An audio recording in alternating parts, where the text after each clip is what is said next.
Republican Senator John Barrasso says he believes this plan would go towards helping Americans nationwide, adding the Democrats' plan would devastate the healthcare system.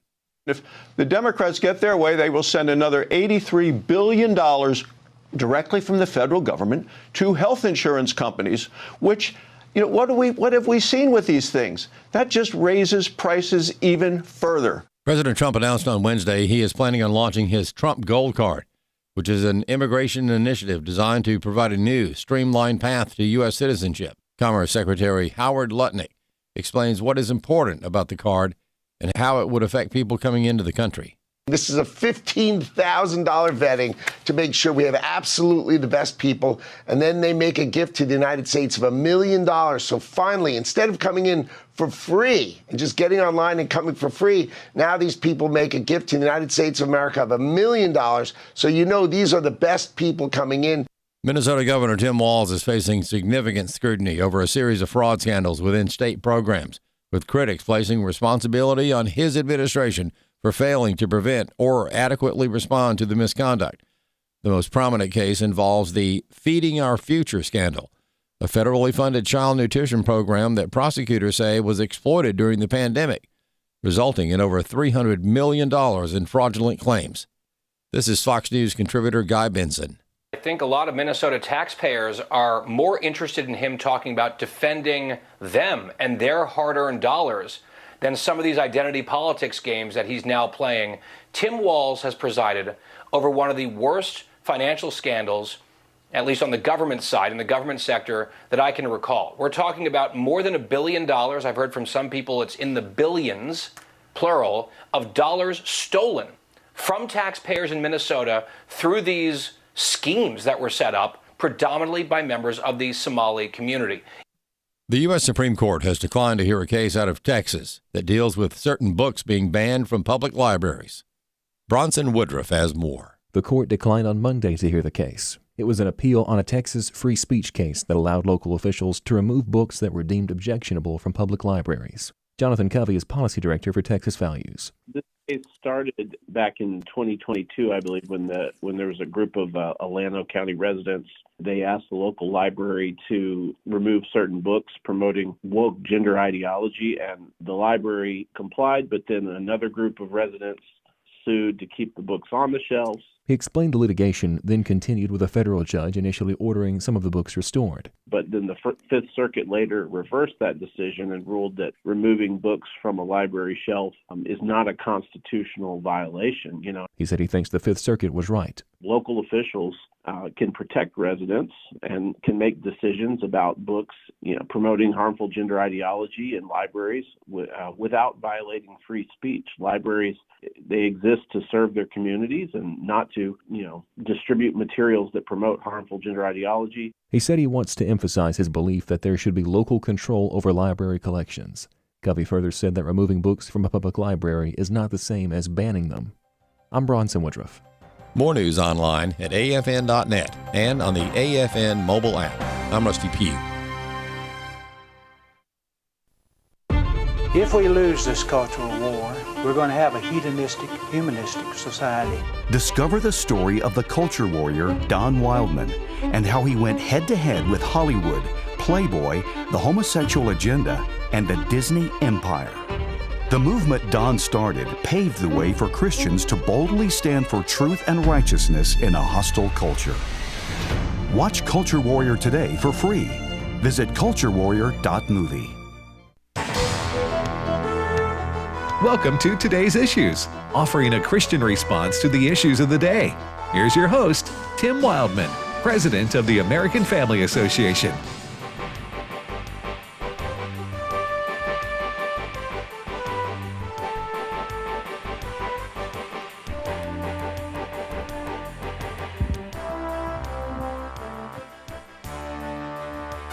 Hey, good morning, everybody, and welcome to Today's Issues on the American Family Radio Network. Today's Thursday, December the 11th, 2025.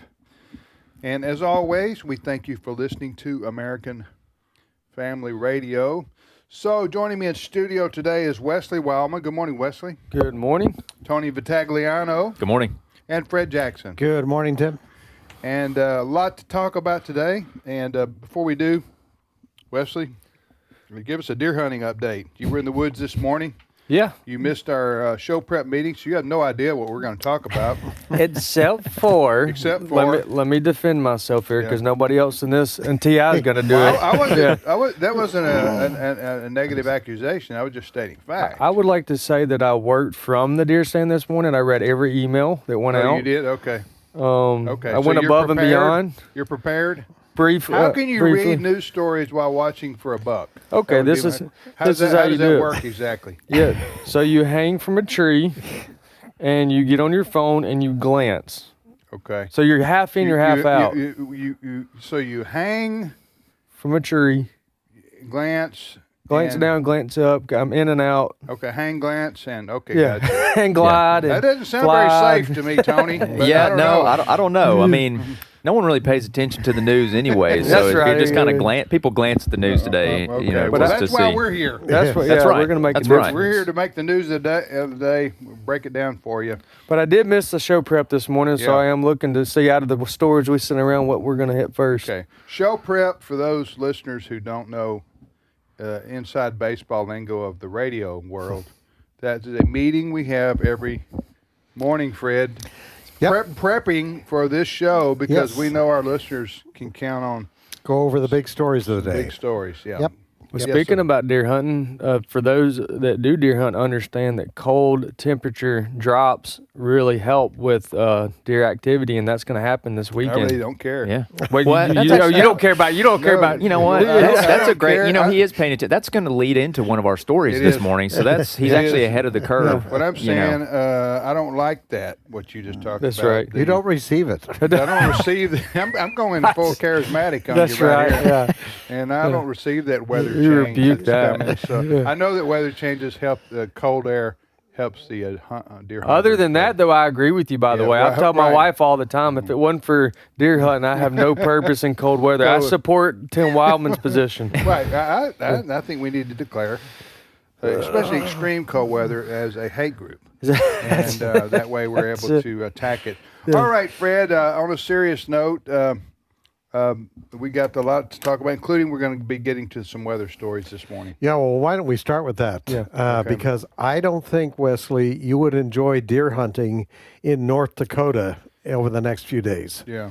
Minus 45. I don't think you'd have your phone out. That's life-threatening. That's serious. It is. No joke. You do not go out in that at all. And then minus 20 chill factors. We're talking across Minnesota, Wisconsin, Michigan, over into New England. That's what they're going to get. So you've got the snow, cold area there in that block, if you can imagine a map of the country. So you've got that kind of mid to northeast. But then out on the West Coast, we have the story on AFN.net right now. Thousands of people are likely going to be forced to be evacuated from their homes in Washington state because of heavy, and it's almost an understatement, heavy rainfall. No, we're talking torrential rains. We're talking what has happened is the jet stream originating out of the Hawaiian Islands has flowed up to and coming into the continental United States in Washington, D.C. And it is a steady stream. Imagine a steady stream of water coming out of your hose, your garden hose. Well, this jet stream, which normally is just fast-moving air, is now carrying tons and tons of water, and it's being dumped on Washington state. So you have flooding, serious flooding is already occurring, and there is really no end in sight to this. And that's why communities there, and I know, Tim, you've been up in the Northwest there, north of Seattle, towns like Bellingham are probably you're familiar with. You know, that's interesting you should say that, and you didn't know this. I text my friend who lives in Lyndon, Washington, which is right up near the Canadian border. You're familiar with that territory. You lived up in that, on the Canadian side. To ask him, how they're doing, just checking in on them, wanting to know I care about them, praying for them. Haven't heard back from him. That was only 30 minutes ago or so. But he lives in Lyndon, near Bellingham. Yep. And that's the area affected? Part of the area, Seattle? Part of the area affected all the way down to Mount Rainier, because, you know, there are a lot of rivers in that area. Mount Baker is up around where Linden, where you're just talking about. But down at Mount Vernon area, as you move down the I-5 towards Seattle, all of that area in there are so many streams and rivers. Basically, they're flooding. Some of the images coming out of there, it's just horrible. So that's the concern. The flood. That's the reason they're evacuating. That was going to be my question. Yes, because of the flooding. It is not uncommon in that part of the world to have rain. Having lived there for 10 years, right? You know, the rain starts in November and goes through to April. But this is severe flooding. Normally, you get rain for a day, it may let up for a couple of days. A lot of mist, right? A lot of dreary days. Yeah, a lot of dreary weather, a lot of gray weather. But this is highly unusual. Well, this is called, Tony, and I'm sure you can break this down for us. This is a atmospheric river. Yeah, so I was having to do some research. To everybody's surprise, I'm not the weather expert, the meteorologist. I wonder where you're about to go with this on the show. But if you need any help, I got you. I was kind of ahead of it. I was doing a little bit of research. Google, at least, just disclosure, is describing this as a week-long parade of storms. So the jet stream is just basically going to keep this rain over the same area for a week, which I mean that would cause flooding anywhere. But I'm going to say too that since you know, this area of the country receives lots of rainfall anyways, the ground is often saturated. I would be concerned about some, you know, maybe some landslides and you know, types of events like that. So there's I'm praying for those people. On the other side of the country, what you're talking about here is the freeze warnings for it are going to go as far south as Jacksonville and northern Florida. Over the weekend. Yeah, in fact, and that's why they were saying in the northern part of the U.S. it's no laughing matter. It's like stay inside. Yes. And get your pets taken care of, because it's not going to be 32 or 25 or 20. It's going to be like 0 and under, right, Fred? Yes, that's right. I'm just looking even locally here. Sorry, Tim, to report this to you. I've already looked ahead. Sunday, folks, here in North Mississippi, the overnight low, 17 degrees. The high for the day on Sunday here in the Deep South, 33. Wow. Yeah. Here's your issue. I think for a lot of people, tomorrow it's 65 degrees and sunshine, right? Yeah. Where we live. Yeah. We're talking about where we live here in Tupelo, Mississippi. But this kind of drop is going to happen across much of the country on over the weekend. Okay, so you're going from 65 degrees tomorrow during the day, and then the high Sunday's 32. With the low being 16. Now, if you go up to, let's just say we go up to Chicago, you talk about a drop in carjackings. Carjackings are going to go way down over the weekend. Listen, Saturday 13 is the high. Yeah. In Chicago, 13 the high on Sunday and 3 degrees the low. So wow. It's just it's a Arctic. I don't know if you call it a vortex. That's what they're calling it now. Polar vortex. Polar vortex. Okay, so let it be noted that Al Gore was wrong. Yeah. And all the dire predictions. Now this is a snapshot in time. It's going to warm up again, but I'm saying these people who issue, who for the last 30 years have been saying we're all going to die of global warming. Yeah, that's why they had to change it to climate change. So that when it does get hot during the summer again, you know, when somewhere has a record high temperature, they can say, "You see, look at this." Right. So it's an I win, you lose. Yes, exactly. Situation. I never will forget. A couple of years ago, whenever it was, maybe it's more like 4 years ago. Remember we had this tornado that hit Mayfield, Kentucky, and just leveled the town. Yeah, we have a lot of listeners in that area. We do. 8 Days of Hope in there. We did a lot of great work. But I remember Biden visiting the town, Joe Biden, then the president, visiting the town of Mayfield, and then declaring that this was an example of what global warming causes, as if we've never had tornadoes. Mm-hmm. You know, before global, especially that part of the country. Before global warming. So, the global warming scare was just that, and now it's fading, and not even the mainstream media is talking about it so much. Bill Gates, who is a big alarmist for many years, he's now saying, "Hey, it's not as bad as I said it was." Yeah. I think you said, "quote, my bad," end quote. Nobody's perfect. Nobody's perfect. Right. Hey, we all miss the mark from time to time. It's just that I missed the mark for 20 years. That's right. But now, now there's a little inside war there going on among the global climate people. Al Gore is attacking Bill Gates, is selling out. Yes, right. And so we'll see how that goes. Yeah. All right, you're listening to today's issue. So, in all seriousness, the weather coming. Yeah, got to be careful. You got to be and check on people like the elderly. Yeah. People maybe who don't know what's about to happen. Right. Because their pipes are going to freeze, and it's going to that kind. We're talking that kind of weather. Yes. For probably a third to 2/3 of the half of the country geographically coming. And again, as I said, deep freeze warnings for people even in northern Florida. So yeah, and just a couple of tips. Before all of this happens this weekend, make sure those outdoor taps are covered, water taps. You've got that on. And leave your taps on at night. Okay, make sure that's important. Leave it trickle running all night so that it doesn't lock up.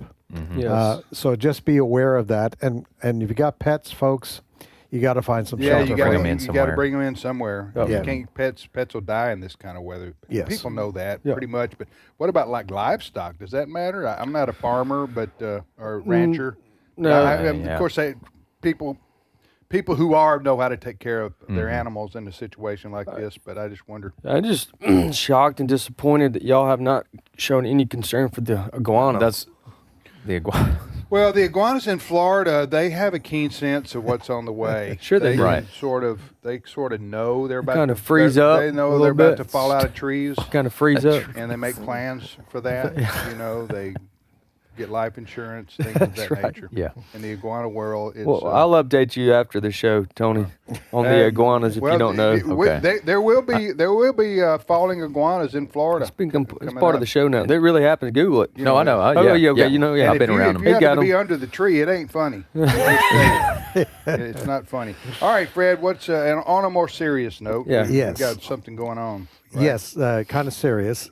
You guys fans of Marvel movies, Captain America? Ed's not here. Ed's not here. I'll fill in for him. Yeah, I'm also a fan. Okay. Big fan. There's one of those movies, and I'm not an expert, but there's one of those movies. The big scene is these commandos come down helicopters, and they dump these commandos on a big ship. Is that what the military does, Fred? They dump? Yeah, they just dump them down their there. commandos? Yeah. They take over. They take over a ship. Yeah, and they run around and they basically take control of the ship.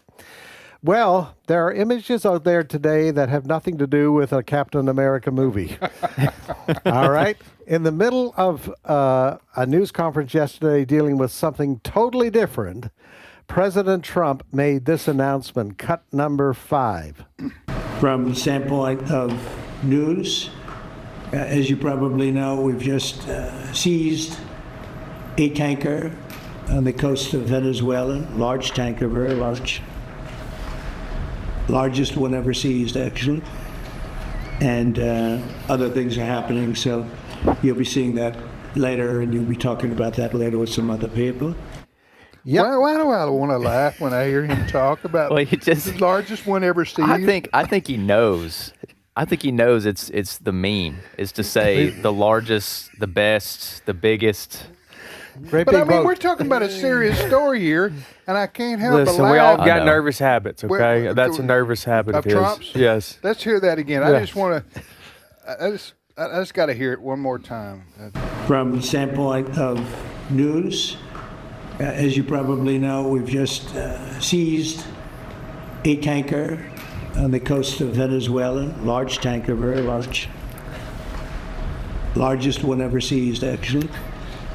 And other things. It's almost like the largest one ever seized. Big boat. You know when you listen to a comedian who does an impression and you hear the impression and you can usually tell the difference slightly. Yes. Right. But it's so but there's so much about it that's funny and humorous.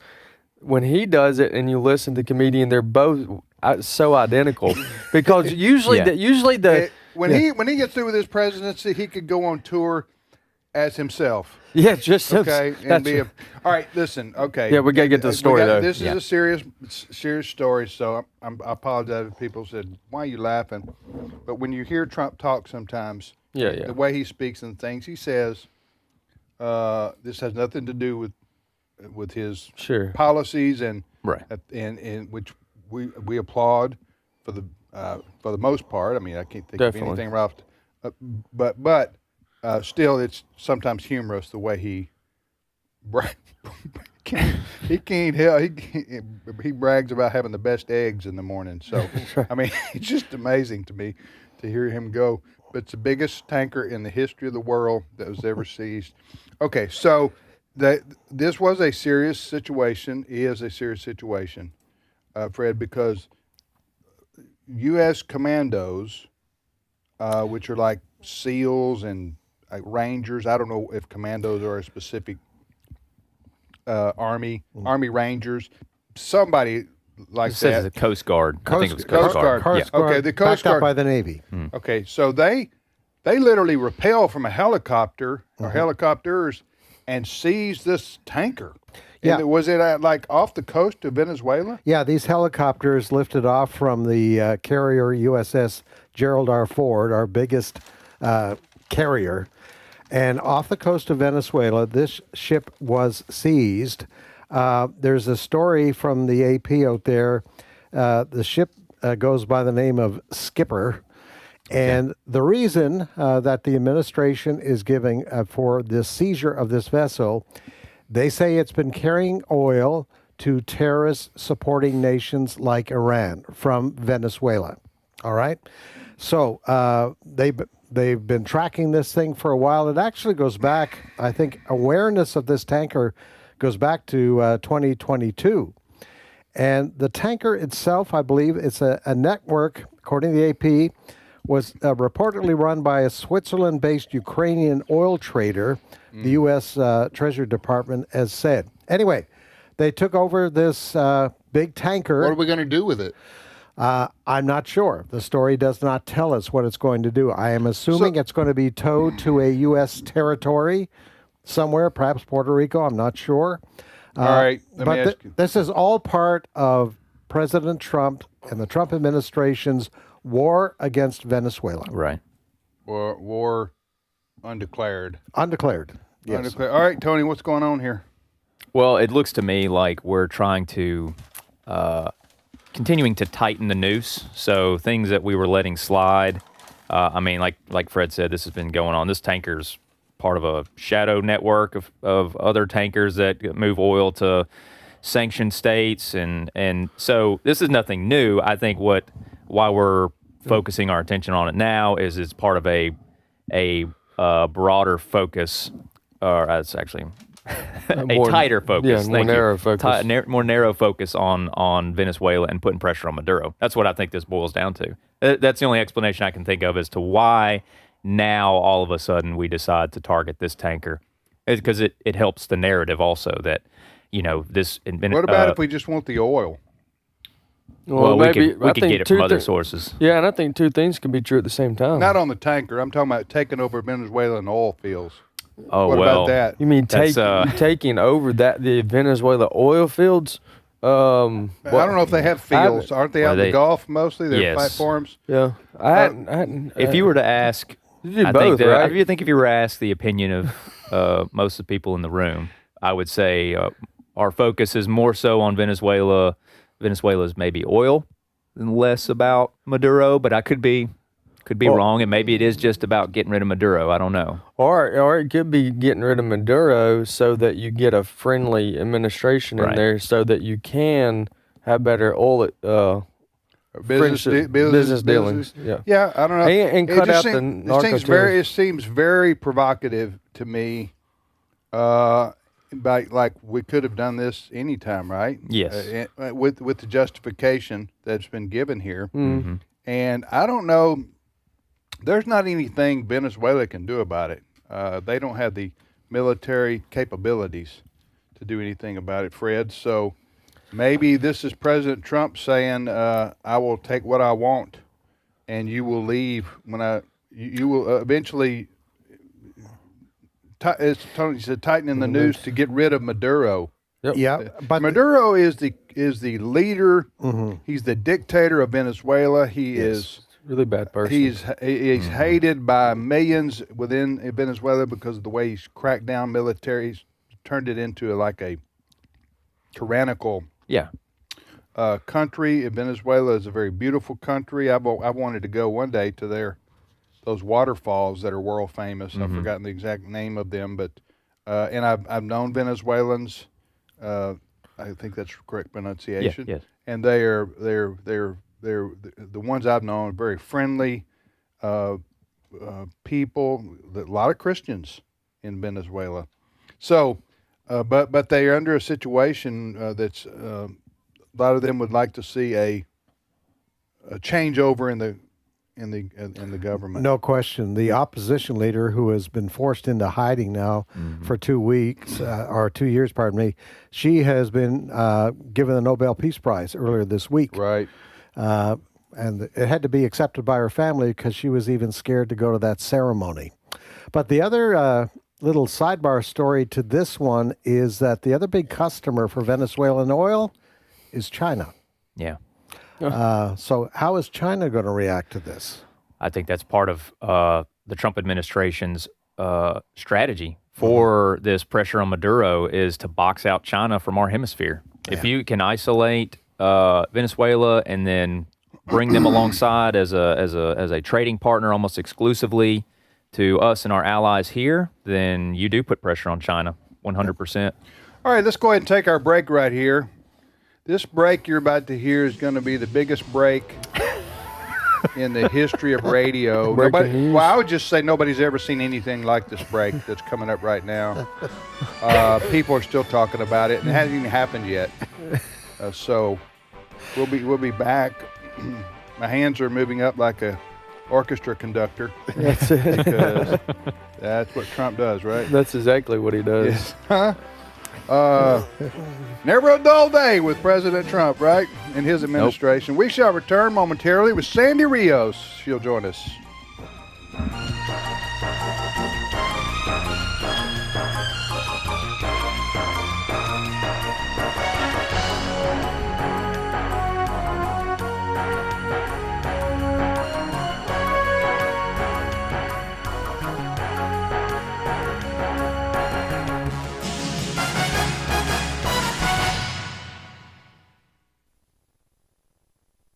It's my turn.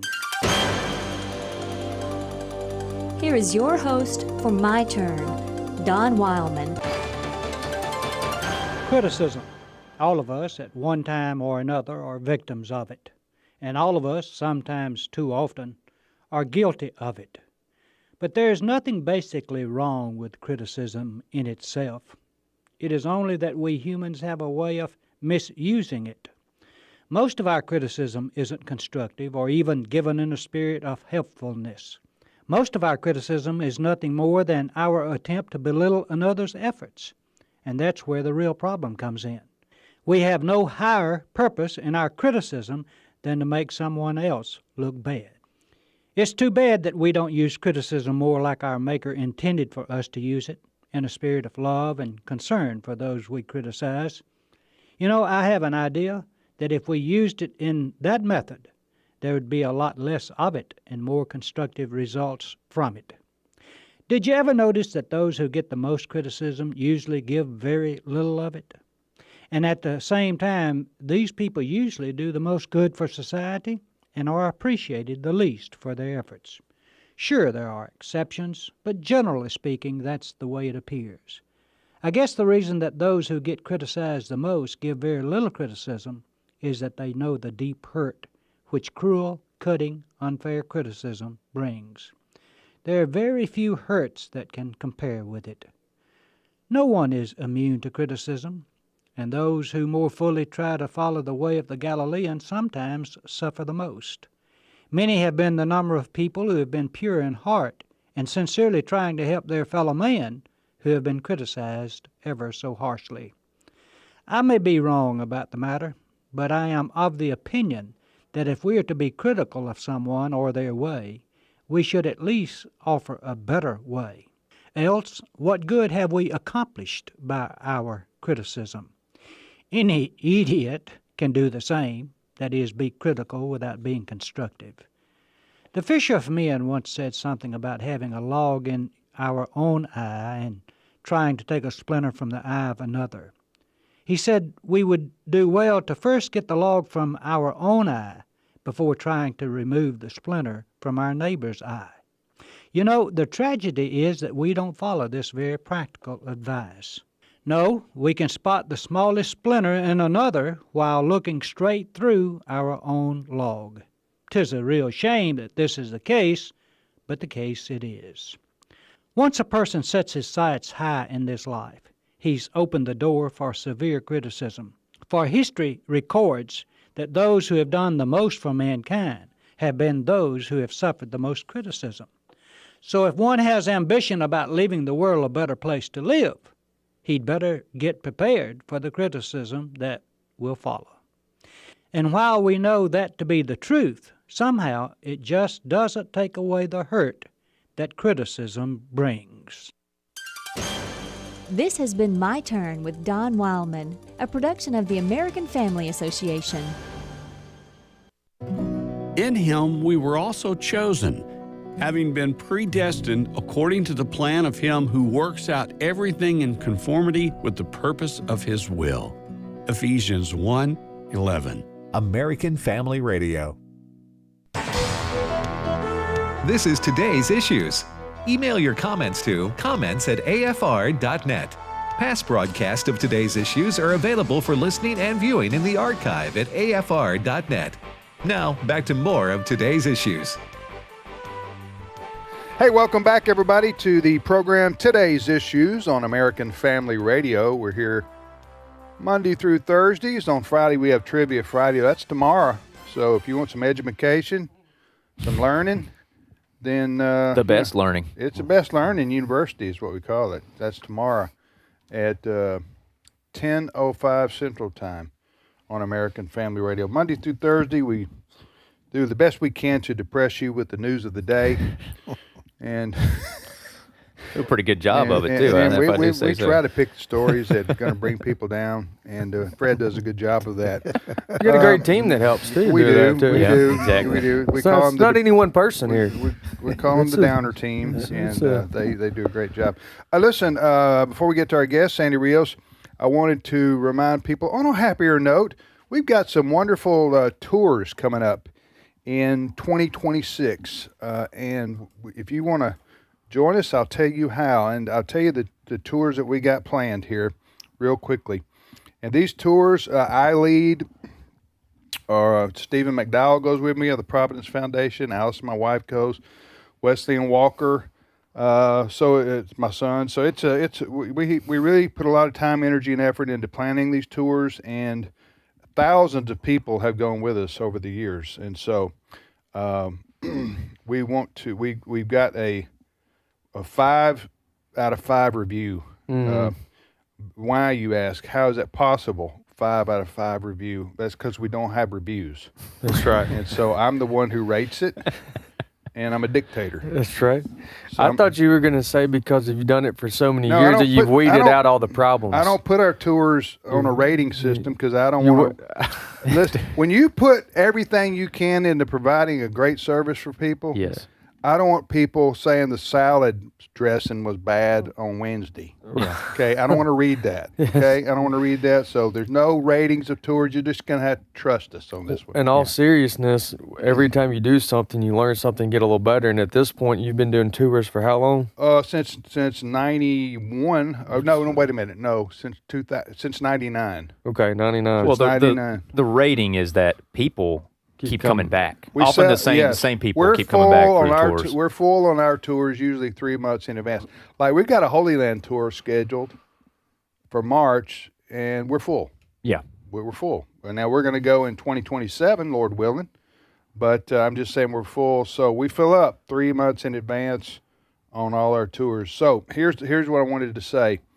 In June and September, we've got our tours planned of Colonial Williamsburg, Jamestown, and Yorktown. That's like a Sunday night through a Wednesday. And then Wednesday night, we start our Washington, D.C. Heritage Tour. And we also include George Washington's Mount Vernon on Saturday. Now, Stephen McDowell, who is a genuine, real historian, president of the Providence Foundation, goes with us on these tours. So you're just not going to have to be asking questions of me, which I could answer. Mm-hmm. But why do that when you have a real historian, Right? Stephen McDowell, there to answer the questions, and he talks along the way. He paints a picture. He's a walking encyclopedia of American history and our Christian heritage. Right. So these are tours unlike where you just go to a tour and they say, "Hey, look at that, go there, see that."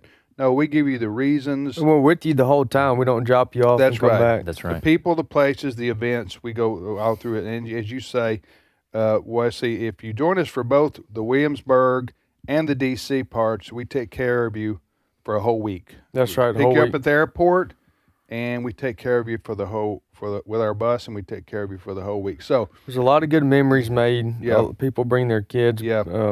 So those tours are in June and September. And if you want to read about them, go to this website I'm about to give you, wildmongroup.com, WILDMON group.com, and you can read everything about them. They do cost money, so it's not free. Okay, you do have to pay for the trip, obviously, and so go to wildmongroup.com and read all about it. Now, those tours, we've added a tour last year, which we're going to repeat in 2026, of Boston, Massachusetts, and the greater area, like Plymouth Rock, like Lexington and Concord. I mean, so that's another tour that we've introduced. The Freedom Trail's a day Trail and a half. Yeah, in Boston. And that tour filled up last year quickly. So that's in September. So, again, all the information on any of the tours that I've just mentioned are available at wildmongroup.com. You can read about them there, the itinerary, the cost. Tim Barton joined us in Boston for the first time From Wall Builders. From Wall Builders. He's looking to be with us as we do our Boston, as we grow it, because as you mentioned, last year was our first year, and so he came along. And Stephen, And we moved the Boston trip to September as well because the weather's better. Yep. The weather's better. That's right. In September, generally in Boston. All right. So wildmongroup.com. That's right. So check it out if you want to join us on any of those tours in the year 2026. You are listening to Today's Issues on the American Family Radio Network. Tim, Wesley, Tony, and Fred. And joining us now is our good friend and our colleague, Sandy Rios, host of Sandy Rios 24/7 podcast, found here on at our website, afr.net.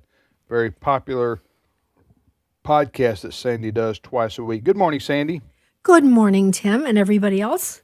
Thank you. Good morning. Good morning. And I know you live in Florida, and you did see you're going to have the iguanas are going to be falling out of the trees, right? Do you know what? this? No, that's a story I did not. Okay. I did not read that story. Ask me anything about what's going on in the world, I could tell you, but not what's going on in Florida. So tell me about the iguanas falling from the trees. Okay, I'll just tell you. You asked. Deep freeze warnings. Jacksonville, probably central to northern Florida, coming up. I know you don't care and don't want to hear about that. You haven't grown up in Illinois and spent many years in Chicago. A day or two of cold weather doesn't bother you.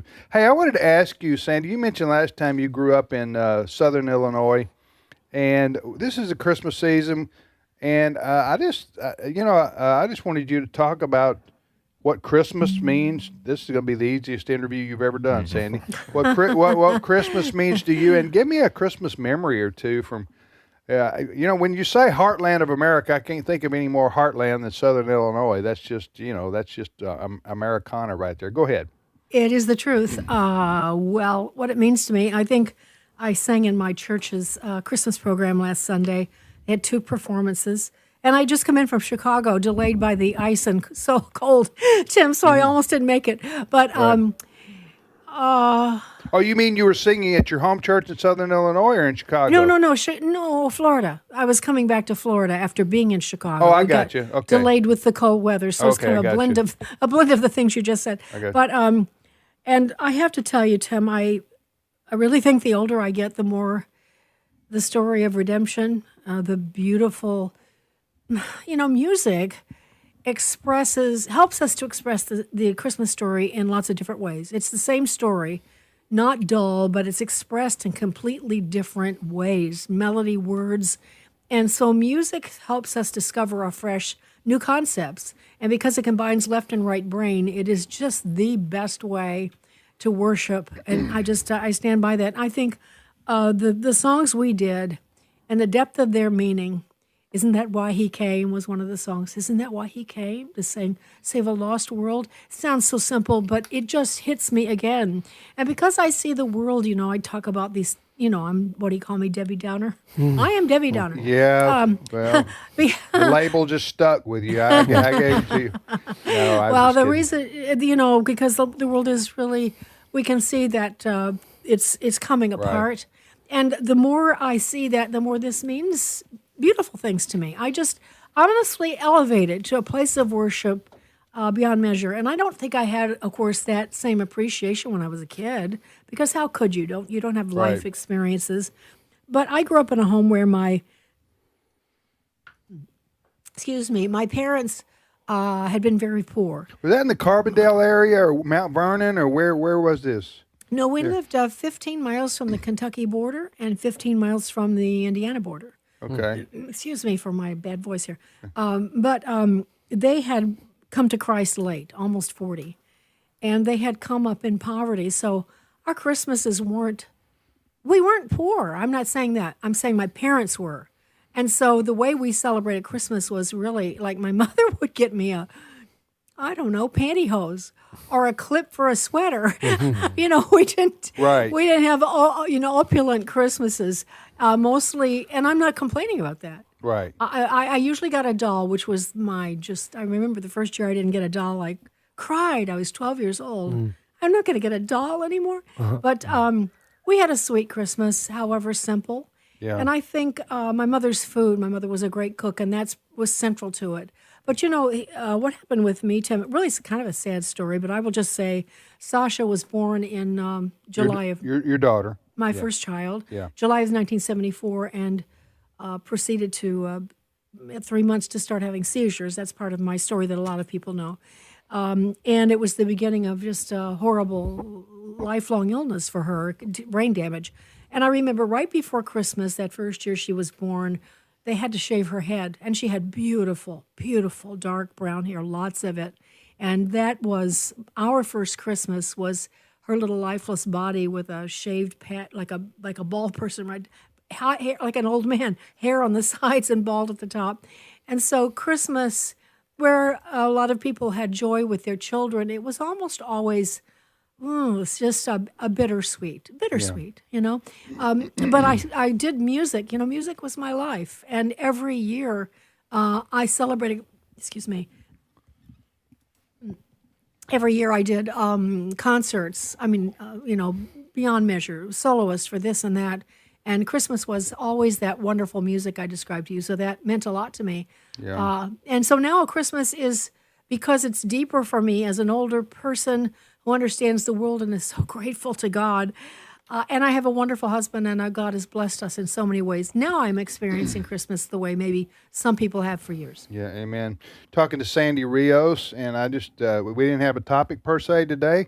So I said, hey, tell us some memories of Christmas, because hey, everybody loves those memories of Christmas. The good, bad. Sandy sharing some tough times that she remembers with Sasha. Can I tell ahead. you a funny one? Can I tell you a funny one? Yes. Okay. I got to be careful how I tell this. I love to have people in my home. After I was divorced, I think I still entertained a lot and had different kinds of people. And there was this one set of people who were a little strange, like really strange. And when I told my dad I was having them for Christmas dinner, he said, "Why did you invite them?" This is the kind of thing it was. So the gentleman had a stroke. Right. So we set this huge, beautiful table, and they sat down, and he was sitting to my right. And immediately, when he sat down, he took out his false teeth and laid them on the table between our plates. No. He did not do that. No, he did, and I couldn't say anything about it, and I think I must have covered Was your it with a dad there? napkin. Did he see this? Oh, yeah. No, my dad didn't say anything. No, did he? But he saw it, and then he's looking at you like I told you. Yeah, well, pretty much. But there was more. I mean, there was weird behavior because they're weird. So we talk, we have our lunch, and then it's time for them to go. You had your own version of Christmas Vacation right Yeah, there. but I'm not done. Like me? Okay. I'm not done. It's Okay. time to go. And I can't use the name because I don't want to say. I just Right. They're let's still just say alive. the gentleman who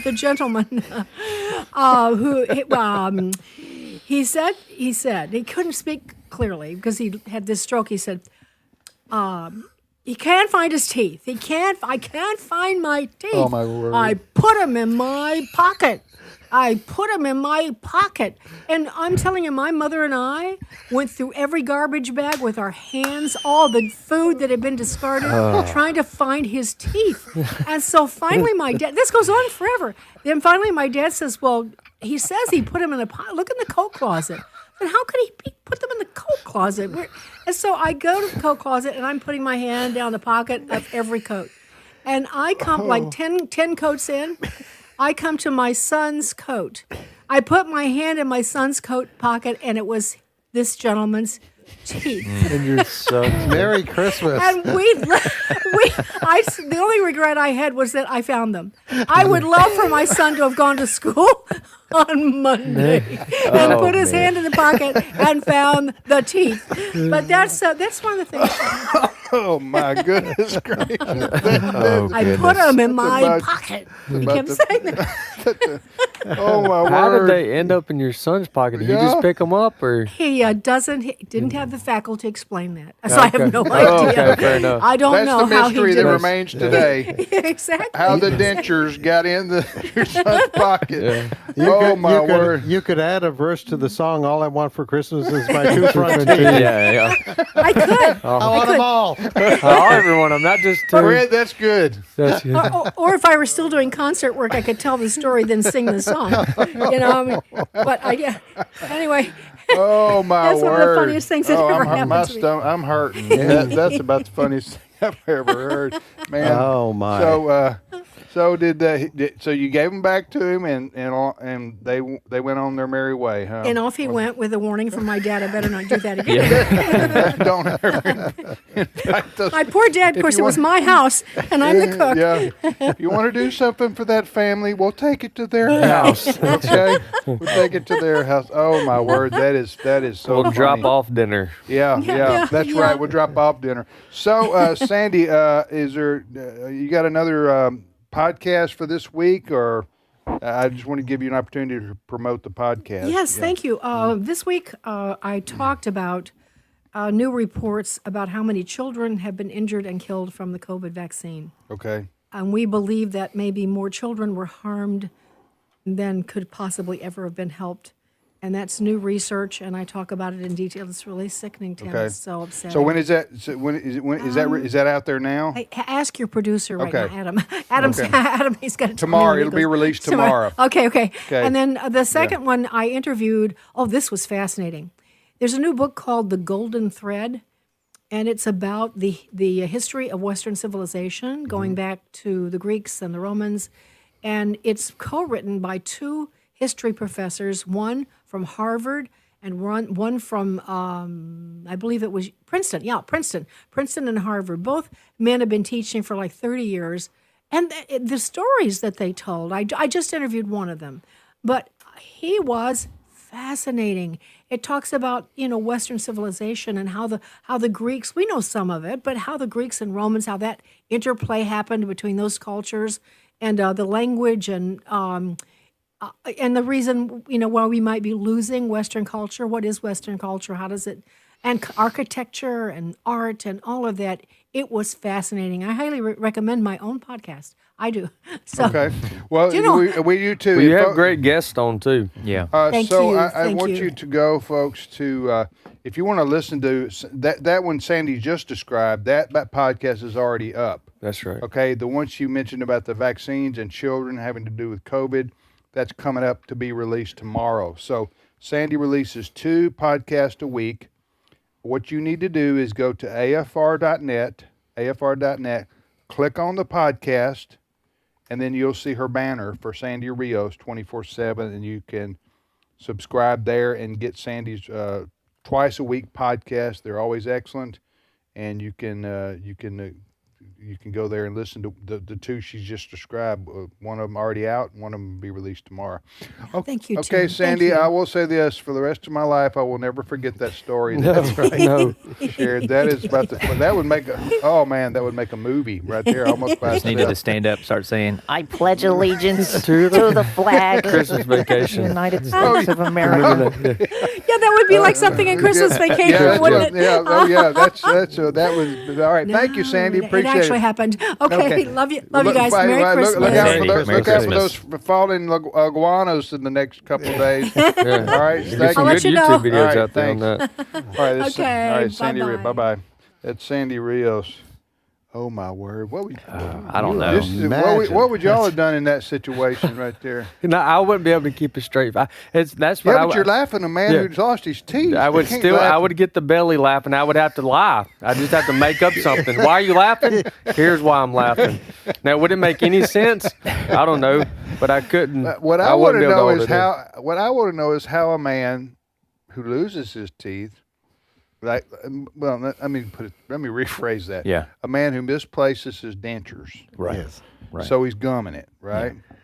Yeah. How he expresses himself to explain to you that he's missing his teeth without sounding funny. Tony, what would you do in that situation? I think you have to turn your roll head the with other it. way. Yeah. You got to accept. I would walk in the other room. And ask somebody else, Allison, to go in there and deal with that. Yeah. What now? Has anybody? I don't know how to put this. Has anyone seen? Yeah. Well, it's like trying to find your glasses.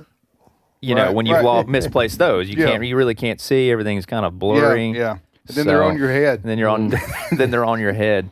All right. Goodness. So listen, I understand there are a lot of people listening to us right now who have false teeth. AKA dentures. I got 2. So, it happens. Yeah, and I'm laughing. I think it's funny. So, anyway, we're not making fun of people that have dentures. We're making fun of the story. The situation. We're laughing at the story that Sandy shared earlier. All right, you're listening to today's issues on American Family Radio. Did you guys see this? There's a story that says, we didn't talk about this morning, hundreds in quarantine as South Carolina measles outbreak accelerates. Have not heard that. So is measles still a thing? Obviously, yeah. I mean, you just don't hear about it much. That's what I'm saying. Mm-hmm. And they're saying it's hundreds in quarantine as South Carolina measles outbreak accelerates. So that's a story to look out for. Especially just before Christmas. What a thing to be faced with. Yeah, state epidemiologist, is that how you pronounce it? That's not, I know. Said the spike in cases came in the wake of Thanksgiving travel and lack of vaccinations. Oh. So maybe they're pushing. Yeah.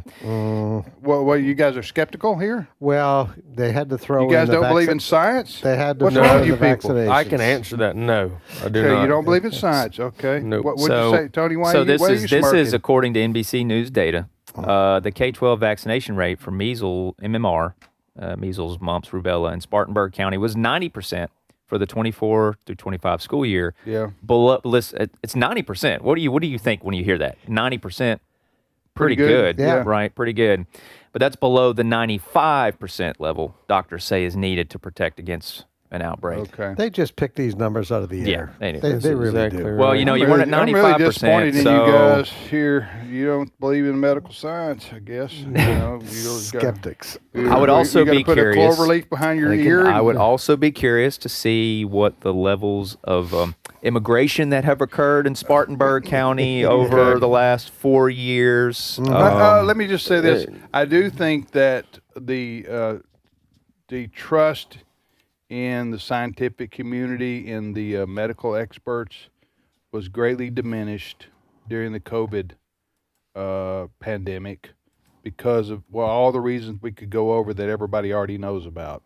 Okay, so the trust was broken, and for a lot of people, when you mention things having to do with vaccinations, people get skeptical immediately of what the motivation is, what's going on here. We're going to mask up again, and all those things. I can answer that for you. So, anyway, there is evidently an outbreak of the measles in South Carolina. That's Is it the total of 5 people or 20? Well, they say 16 cases were traced to a church, a particular church. So I guess they're blaming it on the Christians now. I don't know. But measles is a real thing. I mean, I don't know. I'm just okay. Well, son, we need to go out for coffee and just have a one-on-one talk. There's two ends of the spectrum. Skepticism. I'm not a freak. Denial. Yeah. I'm not a freak out person either. But good night. Some things are real. And the measles are real. Okay, I can show you pictures. That's okay? right. Unless you put it up there with Bigfoot, do you? That's okay. right. All right, we're going to take we got about a minute here. Fred? Yes. Go ahead. May I tease for Monday's today's issues? Please do. One of our stories on Monday is going to be the trial that is starting on Monday for a judge. A judge is going on trial in Madison, Wisconsin. Okay, why? What did this judge do? Well, she had an illegal alien in her court. Yes, she did. And she found out there were ICE agents outside looking for said illegal alien. Mm-hmm. And what did she do? She escorted this illegal alien out the back door of the courtroom. Mm-hmm. She wanted to help. And which is for a judge to do that? Well, that's what she's charged with. Well, all right. So her trial is on Monday. So the judge goes to trial. The judge goes to trial. It's a good start. Next. Needs to be a little bit more of that, in my opinion. But that's just Judge me. goes to trial. Yep. Next on Lifetime. Yep. Stay tuned on Monday. All right. Thank you, Fred, for that.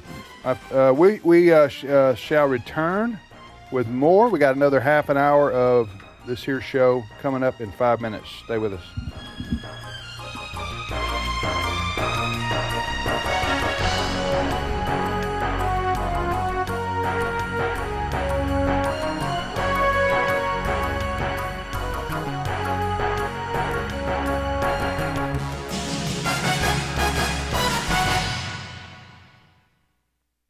The views and opinions expressed in this broadcast may not necessarily reflect those of the American Family Association or American Family Radio. Faith, family, freedom. American Family Radio. Teenage years can be a time of trial. It can be really difficult, but it can also be the most fun and the best years of your parenting. Dr. Jessica Peck is a pediatric nurse practitioner as well as a professor, author, and mother of 4. Dr. Peck is host of the Dr. Nurse Mama Show, weekdays at 2 p.m. Central, and find her podcast at afr.net. This is American Family Radio, a listener-supported ministry of the American Family Association.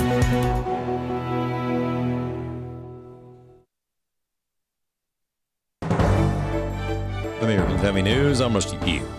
New polling finds that President Trump's approval numbers on 2 of his key issues have declined. A new poll from the Associated Press Nork Center for Public Affairs Research says only 31% of U.S. adults now approve of how President Trump is handling the economy. That's down from 40% in March and marks the lowest economic approval numbers in an AP Nork poll in his first or second term.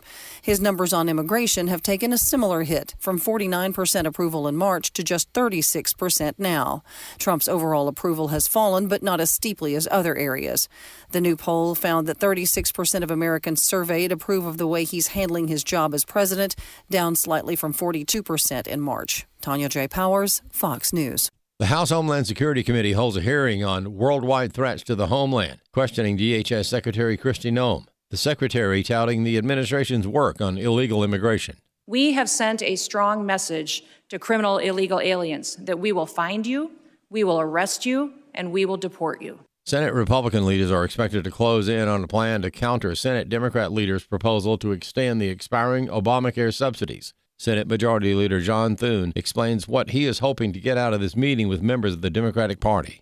If it's really about affordability, let's focus on affordability and driving down insurance premiums. What the Democrats are doing is continuing to drive them up and giving the money to the insurance companies. The Department of Justice is suing Minneapolis public schools over DEI policies, alleging discrimination. Jeff Manasso has the latest. The Department of Justice in its lawsuit against Minneapolis public schools, alleging the district and its teachers union are violating the Federal Civil Rights Act with controversial policies that in part shield only teachers of color from layoffs over white teachers and requires the district to rehire teachers of color first, ignoring seniority rules. Critics call the policy racist. Supporters say the policy increases diversity. Attorney General Pam Bondi in a statement saying schools across the country must be a bastion of merit and equal opportunity, not DEI. Minneapolis schools saying it doesn't comment on pending litigation. Jeff Manasso, Fox News. A Republican political pundit says bad deportation optics contributed to a Democrat winning the mayoral election in Miami. Chad Groening has more. Miami is one large U.S. city that hasn't been run by Democrats for nearly 3 decades. That is going to change as Democrat Eileen Higgins defeated Trump-backed Republican Emilio Gonzalez by about 19 points. Republicans in Florida have found strong support from voters with heritage from Cuba, Venezuela, and Nicaragua because they liken some members of the Democrats' far-left wing with politicians from the governments they fled. John Cardillo is a Florida-based GOP strategist. He says there were several reasons. Democrats spent a lot of money on this race. They poured millions into the race, and they had a very robust ground game and a robust economic message they were hammering home. And the political pundit says the Republicans elected in the past have been squishy. Even though they've elected Republicans for the last 30 years, those Republicans have been squishy rhinos, for lack of a better term. The last mayor, Francis Suarez, could have easily been a Democrat. And Cardillo says, unfortunately, the optics of Trump's deportations are not playing well. They're fine if you're deporting MS-13 gangsters.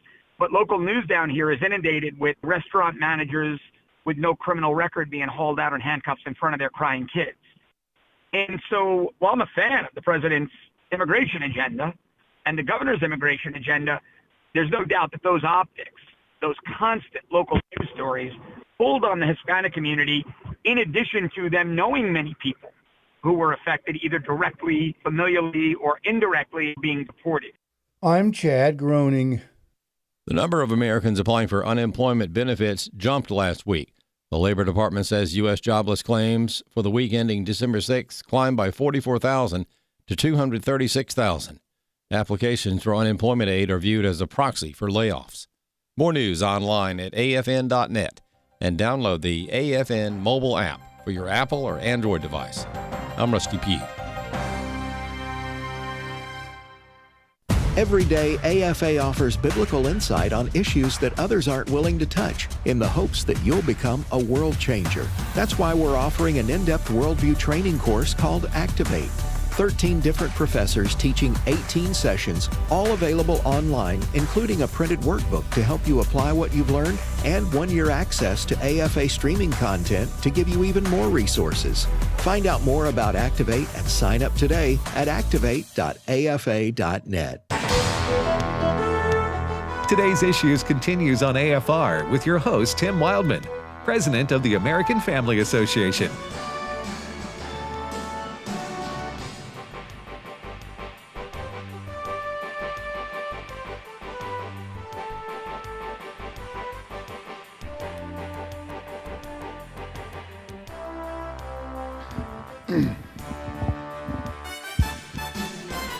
Hey, welcome back, everybody, to Today's Issues on the American Family Radio Network. Tim Wildmon, Wesley Wildmon, and Tony Vitagliano are here. And Fred Jackson went back to his office, and Chris Woodward is now sitting in the news chair. Good morning, Chris. Good morning, and good afternoon to our East Coast listeners. You can say Eastern. I knew what you were saying. I know what you were saying. Yeah, but it is East Coast, typically. But if you want to go with Eastern. How you doing, I'm well. Chris? I'm well. You got all your Christmas shopping done, have you? No. It's about time you get a new badge there. Let me give it is. Let me give some advice to people out there that are ordering things for their spouses or give us some significant advice, others. Chris. Go ahead. When you are ordering something, do your dead level best to beat your significant other home to intercept the box that has been marked by the company you ordered it from, therefore giving it away as to what the box is. Yeah. So is this advice coming from what could happen or what has happened? It's what has happened. like this Christmas now? Maybe. Yeah, Okay. yeah. As in like on your lunch break yesterday? Man, let me tell you. All right, you should have had it sent here. I know, but A lot of people I do was that, actually. I Yeah. thought Yeah, I about do that, that. but I was concerned that maybe they would take it as like credit card fraud because it like conflicted with the address for the card, whatever. So lesson learned there. That's when you call your wife and you ask her to bring you something at work, and you just leave and you're not here. And you're like, Yeah. oh, okay. Oh, And yeah, you missed the divert miscommunication. her. That's Sorry right, about that. miscommunication. Yeah. So was this for one of your daughters or for your wife? I can't answer Oh, that you question. can't out, answer of, out of Or concern you'll that have to somebody might be you'll have listening. to kill me, right? Yeah. No, I wouldn't kill you. I You would kill I me. need you to continue to pay me. Oh, okay, I got you. so- You have a vested interest Yes. in me staying Yeah, alive man, here.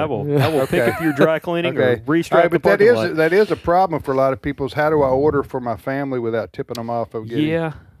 Which again goes back to what J.J. Jasper says. As long as there's a truck stop open on Christmas Eve, Christmas shopping is always available. Everybody in Texas gets beaver nuggets from the Buc-ee's. Yeah. Well, something wrong with that? No, they're quite tasty.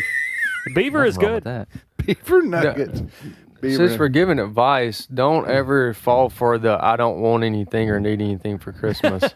Yeah. And then You've not heard get that? anything. Yeah. Oh, you mean especially if your spouse yeah. says that? Oh, nothing. Oh yeah, right. And yeah. then they get you something. Yes. That's that's wrong. That is wrong. That happened. Well, you've no, heard of no, that? I'm just nodding along. He does not want to share anything. I'm just nodding along. Let's don't get each other. None of these situations have ever happened to me. I know what you're talking about. Let's don't get anything. Let's don't get each other anything. I think at this point it's humor, but any further, and I think we're all going to get in trouble. I think we all, then you have. Then we're going to blame Adam then or the board package op. is, then the package for you there for your gift is in front of the whole family. Oh, I just decided to get you a little something. Oh well. All right. Yeah. All right. So you're listening to Today's Issues. Yes. What's the first story, Chris? I've got a couple of things here from Elon Musk.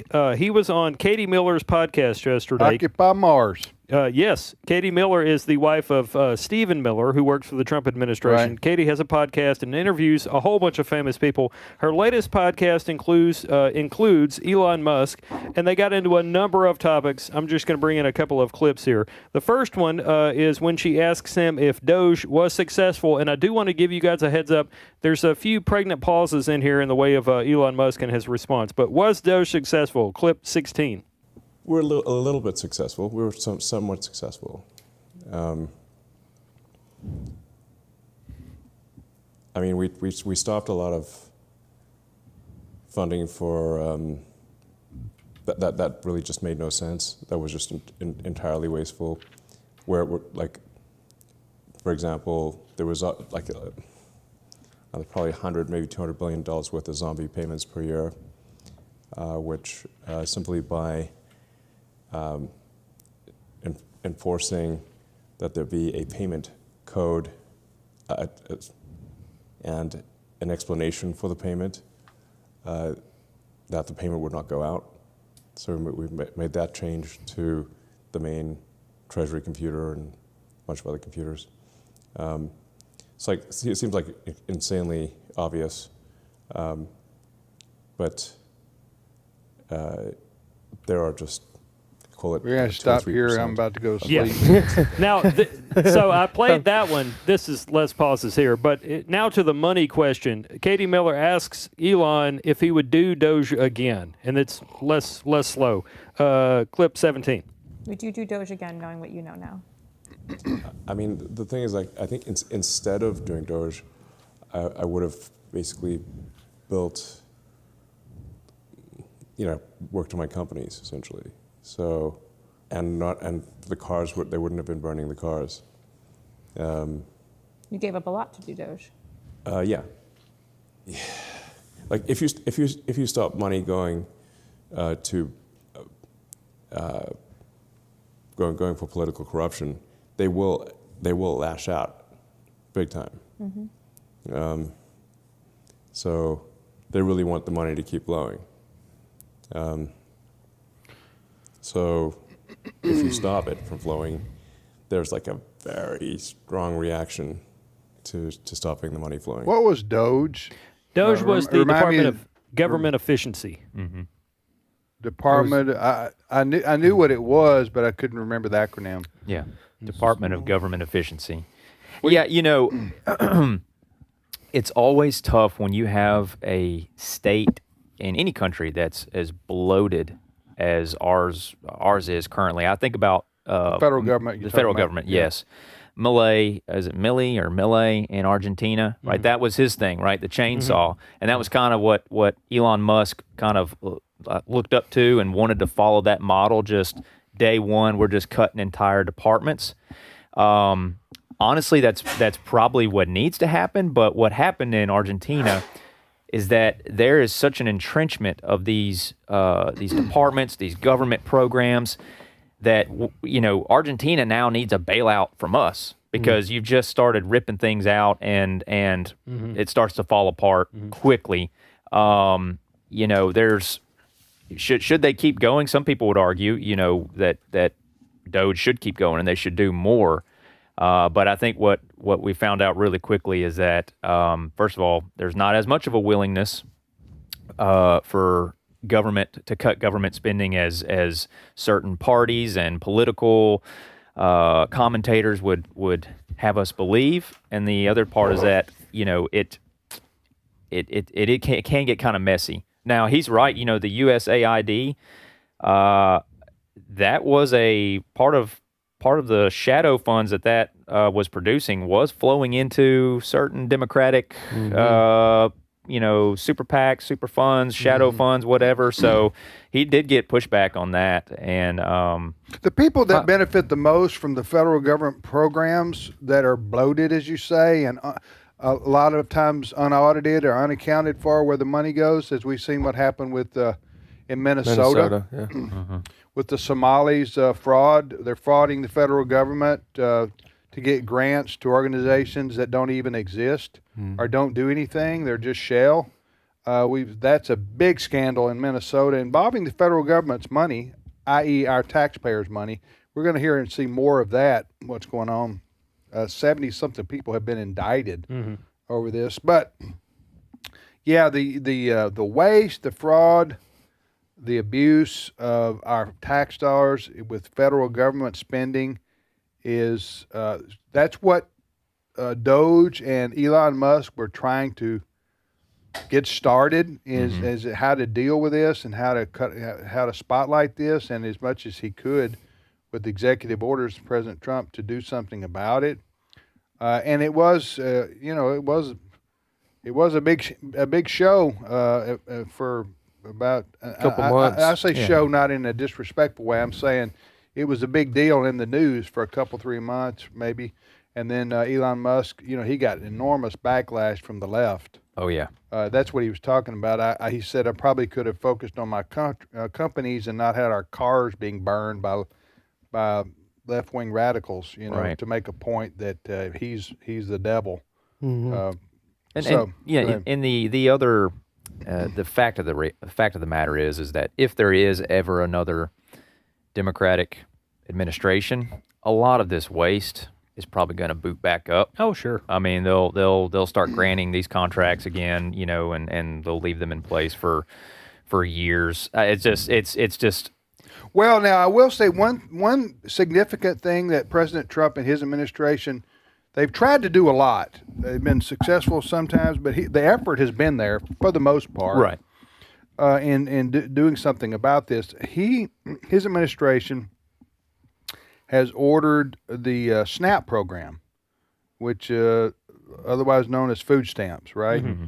So this is a federal government program that gives people money across America to it's supposed to help them buy food, right? Mm-hmm. So people don't starve. That's why SNAP exists theoretically. Right. Okay, and so. But the Trump administration says there's a lot of fraud here. People getting money they don't qualify for, right? But they never have to prove it because the program's not ever audited. And he's saying, President Trump's administration, not he personally, is saying the people are going to have to reapply. Mm-hmm. Doesn't mean they're not going to get it. Mm-hmm. Yeah. He said we're going to make you reapply for this federal money that you're getting to prove that you are who you say you are. And you meet the qualifications. Meet the qualifications. So now that's going to be portrayed by the left as he taking starving food. poor Yeah, people. right. Trump is taking the food out of the mouths of babies. Right. That's how it will be projected as a.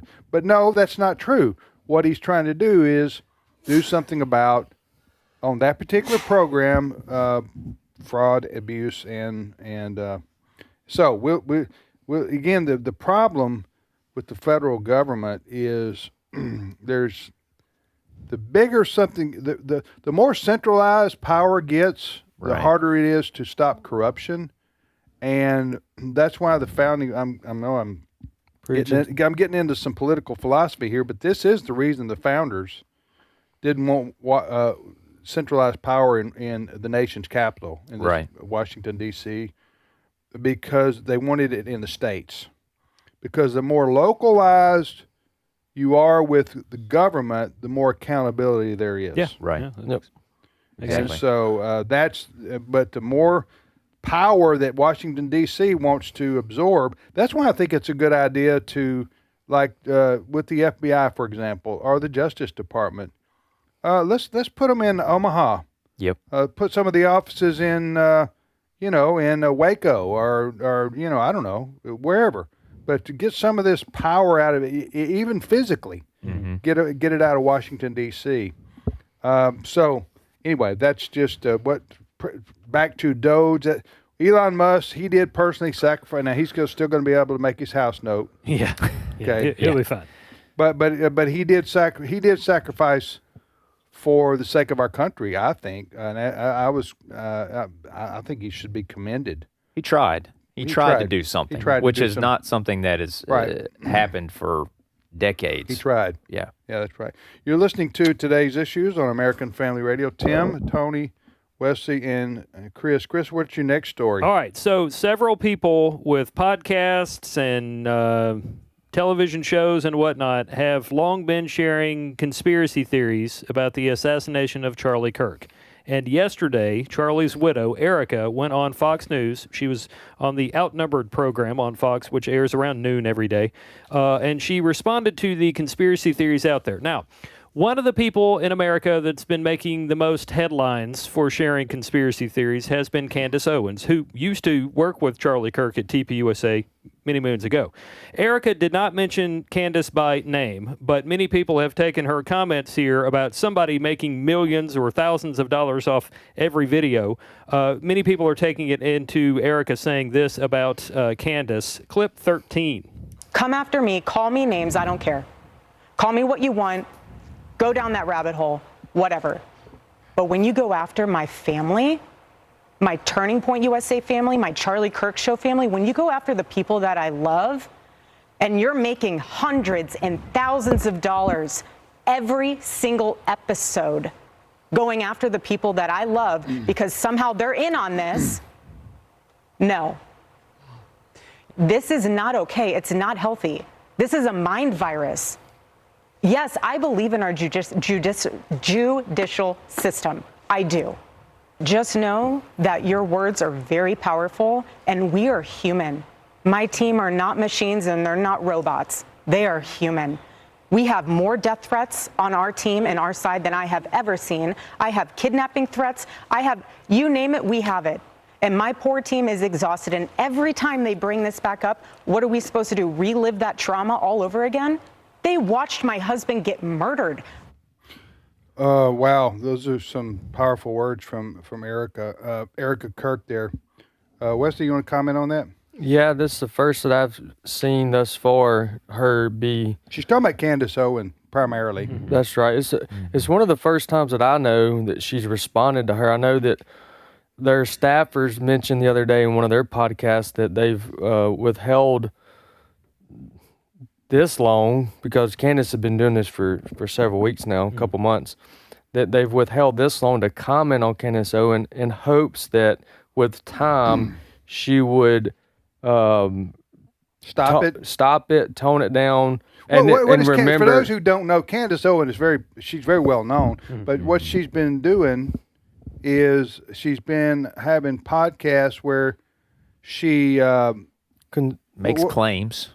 Yeah. What, Tony, talk about that. She'll make a claim and often won't produce, not that I've seen, more often than not, can't produce the evidence. She says she's suggesting that Charlie Kirk's death was an inside job. Yes, that's one of that's probably the most. Is that right? Yes. Outlandish. So she mentioned at first it was Israel killed Charlie, then it was TPUSA killed Charlie, and then there was a third one as well. Now, is she just asking questions, or is she? Because I don't listen to her podcast. Or does she say categorically this did happen? Do you know the answer to that? Both. She implies it in all three. Okay, so she might as well say it. Yeah, and she also blamed. She said the FBI did it as well. So, but she couldn't. But that's why it's a little bit. That's why after the second and third one, that's where she started really losing some credibility. Because if you take one of the accusations and you stick with it, and you provide partial evidence, and you stick with it and you go with it, you can lead people on. But now she's lost a lot of credibility because once it was it Israel now, or is it FBI, or is it Erica? Like, who did it? Because she keeps saying she's changing her story, if that makes sense. Yeah. Some people have said, well, if we didn't even talk about it, how many people would really know what Candace is saying? But the claims are so outrageous that people, news products, especially news programs, they have to discuss it. TPUSA said that as well. They said another reason, one of three reasons why they didn't talk about it and to respond to her till now, because it was so outrageous that they didn't think anybody any credibility. But and Frank Turk's talked about this too. Yes. Yeah, he said that you have to have. When Frank talked about this, he's talked about it twice. Because Frank was there when Charlie was killed. He talked about it at a college campus that he was at. He also talked about it on TPUSA, and he went straight to the scriptures and said that if you're going to make a claim, which Candace Owen has, you have to have two eyewitnesses. Otherwise, or you have to have strong evidence. And if you don't have either one of those, he reminded Candace Owen that would be called slander and gossip. And both of those are condemned in Scripture. Well, that was some pretty strong words, the strongest I've heard yet from Erica Kirk. And she's basically saying her staff at Turning Point USA are trying to do the work, carry on the work of Charlie and their mission, and they're just beleaguered by all this stuff, And, she said she's had a lot of death threats and kidnapping threats. That's Candace Owen has lost and will continue to lose a lot of credibility amongst the conservatives. I'm seeing because of this, and and I hope she does. I hope that at some point you get unrecoverable. As a commentator, she'll have her crowd, but I mean she won't be she won't be accepted in the conservative movement's family, Right. so to speak. So does that make sense, Tony? It seems like she's stuck in this spiral where, you know, it's like a kid lying to his parents. Yes, exactly. It's conspiracy after conspiracy, and you just further continue to isolate yourself from those around you. With this particular story, that is the assassination of Charlie Kirk, it's pretty obvious what happened. Yeah, right. The guy was on top of the building. They have video footage. Oh, yeah. Does she say that doesn't? I mean, anyway, and the motivation was there because he was. Well, he admitted to it too. He hated Charlie Kirk's message. Right. And he was hanging out with a guy who was a left-wing nut. It just distracts us. Huh? It just distracts us from focusing on the radical left, the violence within the radical left. It's just distracting on the conservative side to start throwing in conspiracy theories and inside jobs and all of that, when the focus should just be on condemning radical left-wing violence. Yeah. Unfortunately, Americans, we are kind of a really good audience for people like this because we're born skeptical of government and what people tell us. We don't trust a lot of people, and so sometimes these people make a lot of money doing and saying things based on the fact that we're skeptical or untrusting of What's folks. your next story, Chris? All We right. got about 3 minutes Yes. here. How much do water boys get paid? Oh, yes, that's where we were I think going. that's what America wants to know. It sure is, sir. You got the NFL. Yes. National Football Some League. people would call it the no fun league based on the fact that you can't really tackle anymore. If anybody out there is looking for a job, because there are job opportunities available. Yes. I don't want to hear about you can get off unemployment. Snap. There's only like That's 30 right. You can get off something. Snap. Yeah. If you want to get, It's a good job if you can get it. NFL. The NFL has water boys, right? Yes. According to Pro Football Network, the current annual salary for an NFL water boy is between $50,000 and $60,000. It could be actually more depending on the team and the situation. Yeah, you got tips, and then you got other things covered as well. So you get. I mean, you get tips for being a water boy? And you get like your food covered, you get travel covered. So that's you get a lot of team gear. You get to go with the team. It's more than I don't know where you sit on the And plane. it's half a year. What do you call it? The accessories or they? Oh man. Yeah, 50, 60 grand For 6 months out of the year, and have all your travel expenses covered, and all you got to do is say open up. What is the job and do interview? the squirt. What does the job interview for this look What's like? your experience? I think they're sitting. You're sitting across from the table from a few people, Yeah. and there's a bottle of water, water gun, and they just slide it across the table to you. It's like, we want to see you drink this bottle of water, sir. Yeah. And they're just making notes as And we you want to drink see it. you squirt it into this dummy over here. Yeah. Because they open up, because the water boys on the NFL, they're water boys, but their job is to hold that Gatorade or whatever they got, and the guy opens their mouth. Now sometimes they hand it to them. There's excessive splashing. That's going to check strike, against right, you. right. Excessive splashing, that disqualifies you. But I just thought, it fits 50, 60 grand a year to be an NFL water boy, as Wesley said, with the lifestyle. Yeah. You get to travel with the. As Chris pointed out, 6 months out of the year max, something like that. So. Can you imagine when you take your dad to school day? Like, what does your dad do? But and also, hey guys, listen. If you get the mix of the Gatorade too strong or too weak, you're coming out. You're on the chopping block. Yeah, you're not. Quarterback throws 4 picks. He's back next week. Right. The water boy could be fired. Yeah, I wonder sure. if the NFL water boys have a union. That would be I'm sure. I'm sure. I wonder if they've unionized. They try to transfer over to basketball. Like, hey, look, that might have flown in football, but we squirt our water bottles different here in basketball, son. All right, we are out of time. We thank you for yours here on Today's Issues on American Family Radio. And we'll Trivia Friday tomorrow, so we'll see you back here then.